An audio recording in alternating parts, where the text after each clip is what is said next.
இலங்கை அரசுக்கு நற்சான்றிதழ் வழங்குவதா ஐநாவின் பணி? கேப்பாபிலவு மக்கள் கேள்வி. உயர் பாதுகாப்பு வலயம் பற்றி இந்தியாவுடன் பேசப்படும் என்கிறது தமிழ் தேசிய கூட்டமைப்பு. தீர்வு என்பது மக்களுக்கானது, தலைவர்களுக்கானதல்ல என்று சம்பந்தன் தெரிவிப்பு.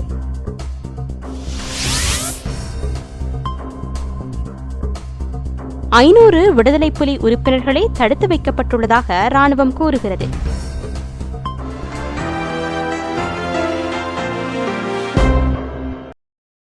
இனி விரிவான செய்திகள்.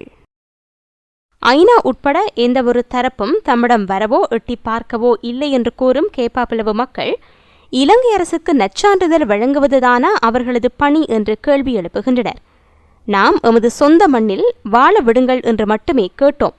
அதற்காக படையினரால் பழிவாங்கப்படுகிறோம். நட்டநடு காட்டில் நாங்கள் குடியேற்றப்பட்டிருக்கிறோம். 3 நாட்களாக தண்ணீரும் இல்லை, உணவும் இல்லை.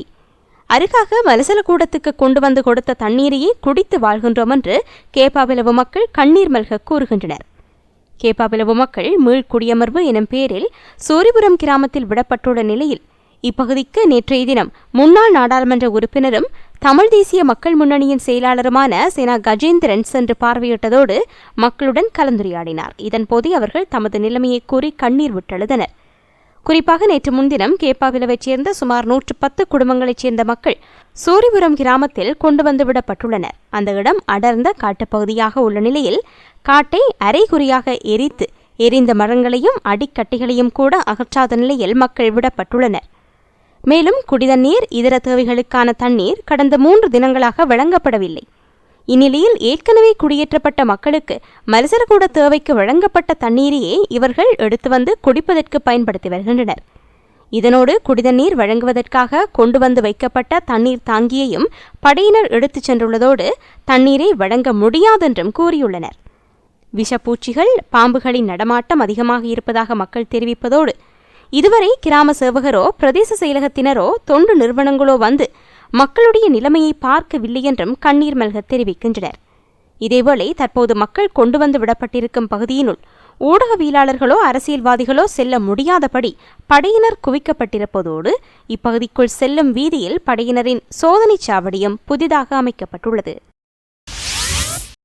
உயர் பாதுகாப்பு வலயங்கள் தொடர்பில் இந்தியாவுடன் பேச்சுவார்த்தை நடத்தப்படவுள்ளதாக தமிழ் தேசிய கூட்டமைப்பு அறிவித்துள்ளது. வடக்கின் உயர் பாதுகாப்பு வலயங்களை இல்லாதொழிக்க இலங்கை அரசாங்கத்தை வலியுறுத்துமாறு இந்திய மத்திய அரசாங்கத்திடம் கோரத் திட்டமிட்டுள்ளதாக கூட்டமைப்பினர் சுட்டிக்காட்டினர். தமிழ் தேசிய கூட்டமைப்பு உறுப்பினர்கள் இந்திய தலைவர்களை சந்தித்து பேசவுள்ளனர்.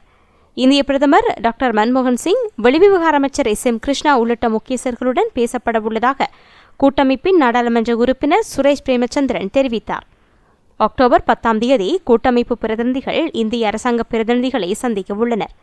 எவ்வாறான விடயங்கள் குறித்து பேசப்படும் என்பது தொடர்பில் நிகழ்ச்சி நிரல் ஒன்று தயாரிக்கப்படும் என்று அவர் குறிப்பிட்டுள்ளார்.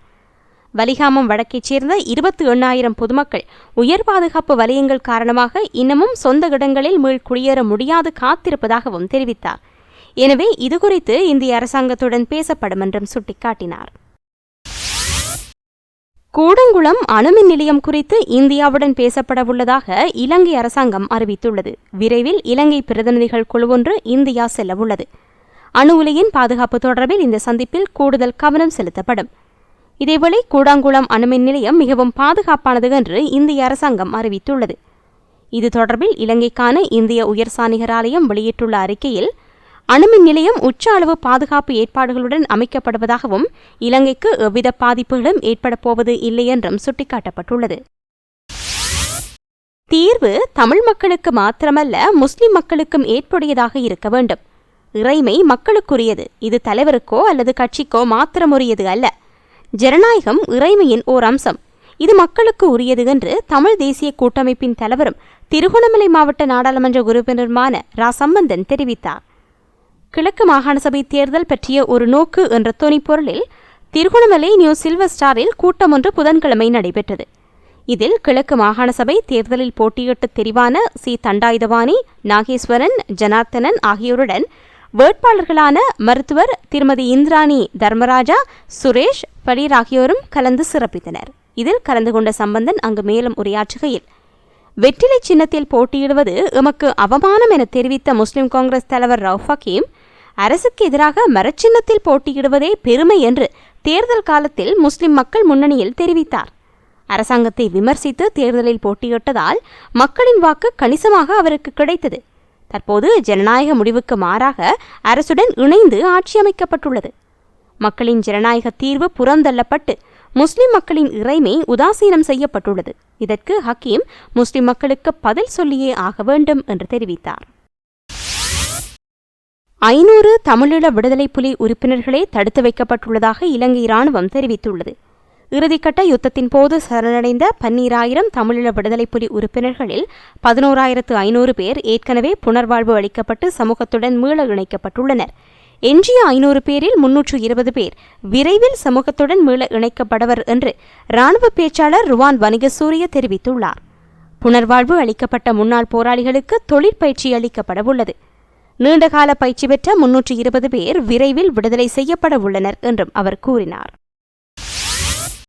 முல்லைத்தீவுக்கு நேற்று முன்தினம் சென்ற ஜனாதிபதி மஹிந்தவின் கோபத்துக்குள்ளான 2 அரசு அதிகாரிகள் உடனடியாக அமலுக்கு வரும் வகையில் ஆளுநர் மேஜர் ஜெனரல் சந்திரசிறியால் இடமாற்றம் செய்யப்பட்டுள்ளனர். முல்லைத்தீவு வலய கல்வி பணிப்பாளர், பாடசாலை பொறியியலாளர் ஆகியோரே இவ்வாறு இடமாற்றம் செய்யப்பட்டிருக்கின்றனர். கிளிநொச்சிக்கு சென்ற ஜனாதிபதி மஹிந்த தொடர்ந்து முள்ளிவாய்க்காலில் படை முகாமையொன்றையும் திறந்து வைத்தார். அத்துடன் அரசு அதிகாரிகளுக்கு கூட்டம் ஒன்றையும் முல்லைத்தீவில் நடத்தியிருந்தார். அவ்வேளையில் குமுளமுனையில் கட்டி அரைகுறையில் நிற்கும் பாடசாலை கட்டிடம் தொடர்பாக அவர் முல்லைத்தீவு வலயக்கல்வி பணிப்பாளர், பாடசாலை பொறியியலாளர் ஆகியோரிடம் கேள்வி எழுப்பினார். அவ்வேளையில் அவர்கள் ஒன்றுக்கொன்று முரண்பாடான பதில்களை அளித்தனர். இதனால் சீற்றமுற்ற ஜனாதிபதி பொய்களை கூறுவதானாலும் அவற்றை ஒரே மாதிரி சொல்ல பழகுங்கள் என்றார். நீங்கள் புலிகளிடம் பணியாற்றிய கால மனோநிலையில் இருக்கின்றீர்கள் என்று வழமை போன்று குற்றம் சாட்டினார். ஜனாதிபதியின் கோபத்தை அடுத்து குறித்த 2 அதிகாரிகளும் ஆளுநரால் அவசரமாக இடமாற்றம் செய்யப்பட்டுள்ளனர். குறித்த கல்வி பணிப்பாளர் அமைச்சரின் சிபாரசில் நியமனம் செய்யப்பட்டவர்.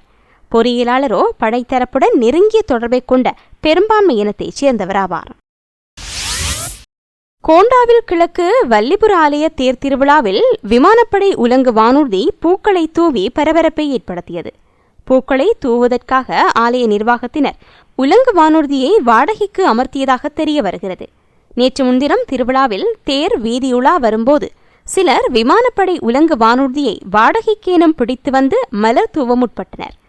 எனினும் அதற்கு வாடகையாக சுமார் 1.5 லட்சம் ரூபாவை விமானப்படை கோரியிருந்தது.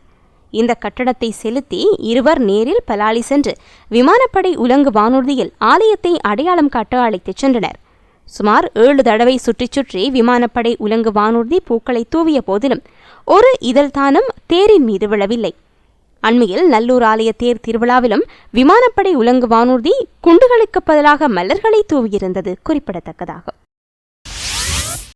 ஐக்கிய தேசிய கட்சிக்கு சிங்கள மக்களின் ஆதரவு குறையவில்லை என்று கட்சியின் நாடாளுமன்ற உறுப்பினர் எரான் விக்ரமரட்ன தெரிவித்துள்ளார். அண்மையில் நடைபெற்று முடிந்த மாகாண சபை தேர்தல் மூலம் இது நிரூபிக்கப்பட்டுள்ளதாகவும் கூறினார். 2010ஆம் ஆண்டு ஜனாதிபதி தேர்தலை விடவும் அண்மையில் நடைபெற்ற மாகாண சபை தேர்தலில் வாக்காளர்களின் எண்ணிக்கையில் உயர்வு ஏற்பட்டுள்ளது. ஜனாதிபதி தேர்தலில் 28% கட்சிக்கு ஆதரவளித்திருந்தனர். தற்போது அந்த எண்ணிக்கை 39 உயர்வடைந்துள்ளது.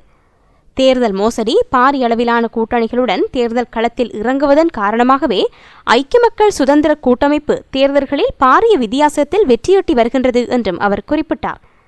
கிழக்கில் போட்டியிட்ட கட்சியின் தமிழ் வேட்பாளர்கள் பிரதேசத்தில் இயங்கி வரும் ஆயுத குழுக்களுக்கு அஞ்சி பிரசார மேடைகளில் பேசவில்லை என்றும் அவர் சுட்டிக்காட்டினார். தமிழகத்துக்கான பயண எச்சரிக்கை பற்றி இன்னமும் தீர்மானிக்கப்படவில்லை என்று இலங்கை அரசாங்கம் அறிவித்துள்ளது. பயண எச்சரிக்கையை தளர்த்துவது தொடர்பில் இதுவரையில் தீர்மானம் எதுவும் எடுக்கப்படவில்லை என்று அறிவித்துள்ள வெளிவிவகார அமைச்சின் செயலாளர் கருணாதிலக அமுனுகம இதுபற்றி தொடர்ந்தும் கண்காணித்து வருவதாக குறிப்பிட்டார். தமிழகம் செல்லும் இலங்கையர்கள் தாக்கப்படுவதை தொடர்ந்து வெளிவிவகார அமைச்சு பயண எச்சரிக்கையை விடுத்திருந்தது. இதையடுத்து தமிழகத்துக்கு செல்லும் இலங்கையர்களின் எண்ணிக்கையில் பாரிய வீழ்ச்சி ஏற்பட்டுள்ளதாக தெரிவிக்கப்பட்டுள்ளது. SWRD பண்டாரநாயக்கவின் நினைவு நிகழ்வுகளில் ஜனாதிபதி மஹிந்த ராஜபக்ஷ பங்கேற்கவில்லை என்று முன்னாள் ஜனாதிபதி சந்திரிகா பண்டாரநாயக்க குமாரதுங்க வருத்தம் வெளியிட்டுள்ளார். ஸ்ரீலங்கா சுதந்திர கட்சியின் ஸ்தாபக தலைவர் அமரர் SWRD பண்டாரநாயக்கவின் நினைவு நிகழ்வுகளில் ஜனாதிபதி பங்கேற்க தவறியுள்ளார். கடந்த 7 ஆண்டுகளில் ஹொரகொல்லவில் நடைபெற்ற பண்டார்நாயக்கவின் நினைவு நிகழ்வுகளில் ஜனாதிபதி பங்கேற்கவில்லை. அதற்கான காரணம் என்ன என்பது எனக்கு தெரியாது என்றும் அவர் கூறினார். 1956 செப்டம்பர் 26 அன்று SWRD பண்டார்நாயக்க துப்பாக்கிச் சூட்டுக்கு இலக்காகி உயிரிழந்தார். ஸ்ரீலங்கா சுதந்திர கட்சியின் ஆதரவாளர்களும் விசுவாசிகளும் ஸ்தாபகத் தலைவரை நினைவுகூர தவறுவது இல்லை என்றும் முன்னாள் ஜனாதிபதி சந்திரிகா சுட்டிக்காட்டினார். இத்துடன் செய்திகள் நிறைவடைந்தன. விரிவான செய்திகளுக்கு globaltamilnews.net எனும் இணையத்தை பார்வையிடவும். வணக்கம்.